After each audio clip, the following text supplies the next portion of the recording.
성경에 보면 아주 작은 단어가 큰 차이를 만들어낼 때가 있습니다. 오늘은 어떤 단어를 누군가가 썼는데 알고 보니까 정확하게 쓰지 못했더라. 이걸 가지고 한번 살펴보고자 합니다. 이거 시작 부분입니다. 나중에는 조금 더 확장된 내용이 나올 겁니다. 하나님의 사자가 누군가에게 나타났습니다. 그 사람은 아기를 오랫동안 갖지 못했던 한 여인이었습니다. 그 여인에게 나타나서 앞으로 있을 예언을 전달했습니다. 너는 나중에 아이를 가질 것이다. 그 이야기를 들었던 이 여인은 남편에게 찾아가서 말했습니다. 여보, 우리 가정에 아이가 있을 거래. 남편은 지금까지 아이가 없었는데 갑자기 이 여인이 어떤 남자를 만나고 오더니 남편 없이 아이를 가질 것이다. 뭔가 꺼림직하고 이상해서 하나님 앞에 기도합니다. 하나님, 정말 그렇다면 다시 한번 보내주십시오. 기도했더니 하나님께서 그 천사를 또 보내주셨어요. 본문을 보니까 하나님의 사자라고 되어 있는데 이 사자를 또 다른 번역본에는 천사라고도 번역되어서 지금부터는 제가 그 천사라고 말을 할 때 여러분께서 그게 바로 이 여인이 말했던 하나님의 천사, 이걸 말하는구나, 이렇게 생각하시면 좋겠습니다. 여기에 용어를 조금 더 정확하게 규정하자면 하나님의 천사라고 할 때 이 하나님은 엘로힘이라고 되어 있는데 이거에는 두 가지 뜻이 있습니다. 우리가 잘 알고 있는 또는 우리가 믿고 있는 하나님, 그 하나님을 가리킬 때 엘로힘이라고 합니다. 또 이 엘로힘은 무엇을 가르치냐면 일반적인 신을 가르칠 때도 엘로힘이라고 합니다. 자, 그러면 이 여인은 자기가 만났던 그 천사를 두 용례 중에서 어떠한 의미로 썼을까요? 우리가 믿고 있는 하나님의 천사라고 생각했을까요? 저는 그렇게 생각하지 않습니다. 이 여인은 누군지 몰라요. 자기가 만났던 그 존재가 정말 무섭게 생겨가지고 또 너무 신비해서 신이 보낸 천사라고 생각했던 겁니다. 하나님이 그의 말씀을 이 천사를 통해서 보내었구나라고 생각해서 신이 보낸 천사라고 말했던 거죠.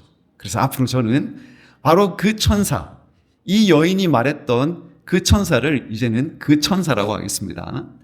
이 말을 들었던 마노아는 기도했죠. 하나님, 다시 한번 보내주십시오. 그랬더니 바로 그 천사가 누구에게 나타났습니까? 또 이 여자에게 나타났습니다. 여자는 또 오해를 받을까봐 남편에게 쪼르 달려갔습니다. 여보, 그 천사가 또 나타났어. 그래서 남편도 쪼르 달려가서 그 사람에게 물었습니다.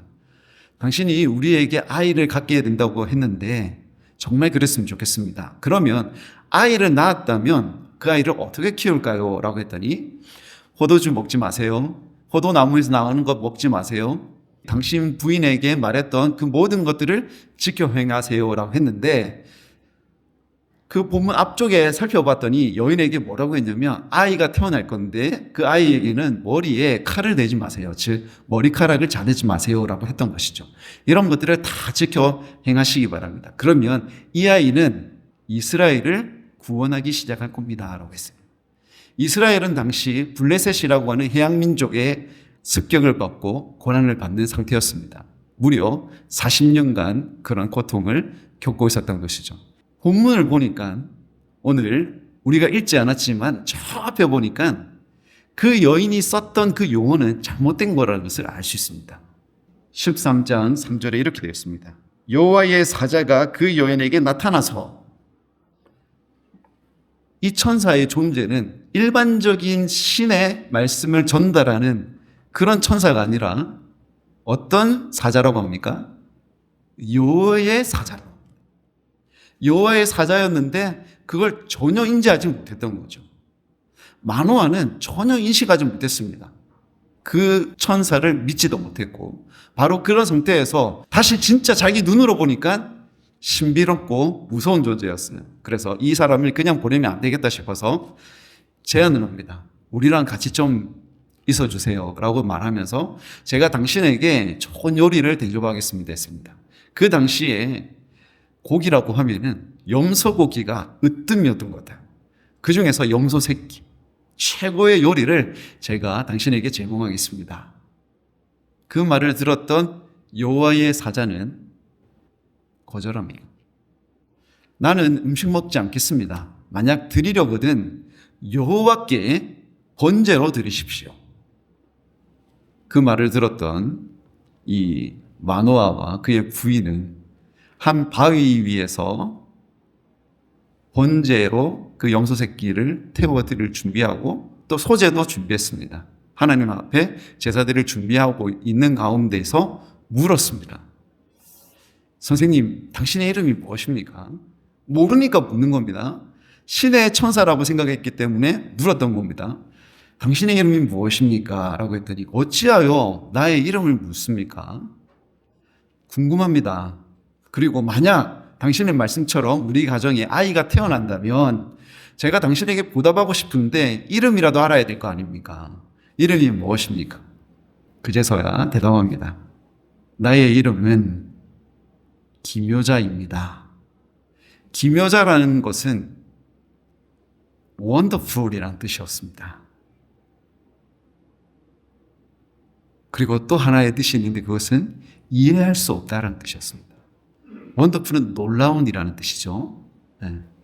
놀랍다, 이해할 수 없다. 즉 인간의 언어로 그를 이해할 수 없는 존재였던 것이죠. 그 말을 듣고 이 마누아는 더 이상 묻지 못하고 여호와께 제사를 드립니다. 번제할 것을 다 준비해서 바위 위에서 염소 새끼를 준비했더니 갑자기 바위 위에서 불이 일어나는 거예요. 제단 안에서 불이 확 일어나는데 불꽃이 저 하늘로까지 치솟습니다. 휘 치솟는데 더 놀라운 것은 바로 그 신비로운 기묘자가 그 천사가 그 불꽃을 타고 그 불길로 하늘로 올라가 버리는 거죠. 깜짝 놀랐던 이 부부는 땅바닥에 숙였는데 아무 말도 하지 못합니다. 한참 있었어.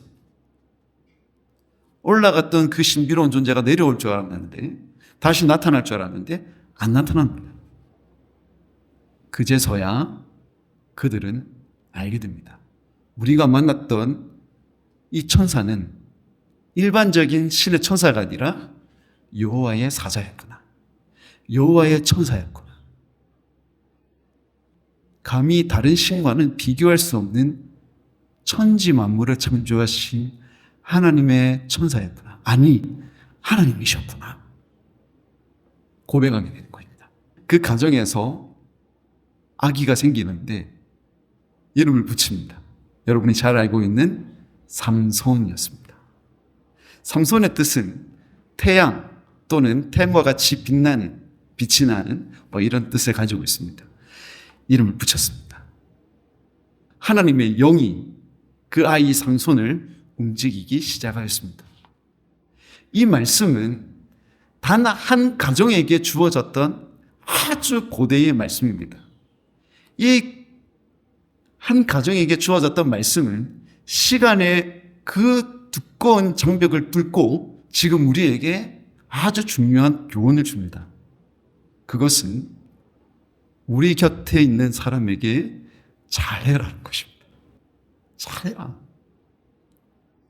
여러분 주위에 지금 누가 있습니까?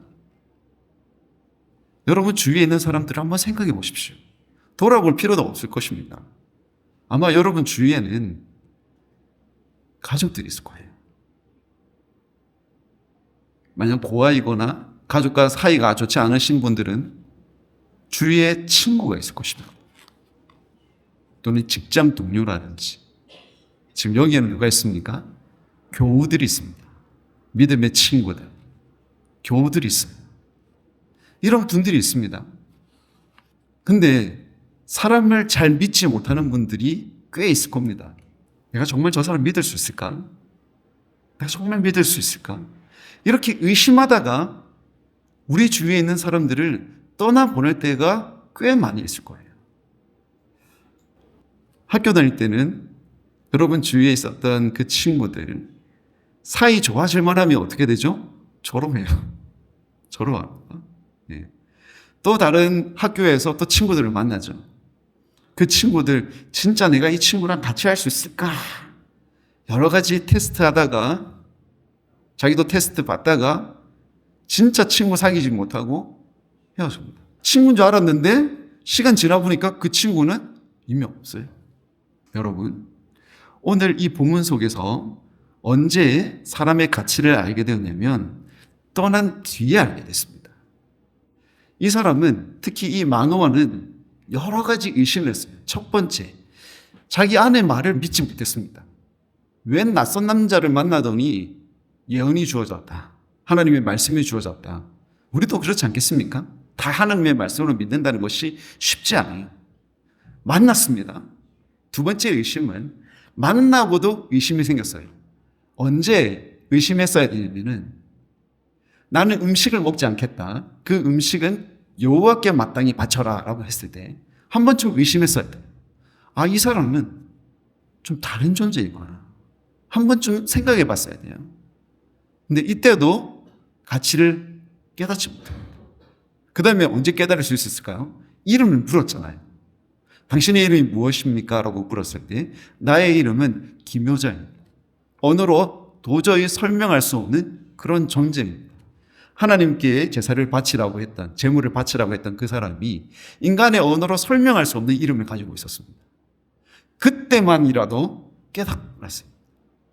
마지막, 자, 그가 정말 놀랍게도 불길을 타고 올라갈 때, 화염에 휩싸여서 하늘로 올라갈 때, 그때라도 깨닫고 말을 할 수 있었는데, 그때도 이 사람들은 너무 놀라가지고 말하지 못하고 땅바닥에 고개를 숙일 뿐이었습니다. 그리고 나서 마노아가 뭐라고 했냐면, 당시에 있었던 사상적 배경 속에서 나는 신을 만났다. 우리 지금 신을 만났어, 신을. 그냥 일반적인 존재가 아니라 진짜 신을 만났어. 그럼 우리는 죽는단 말이에요. 어찌하면 좋소?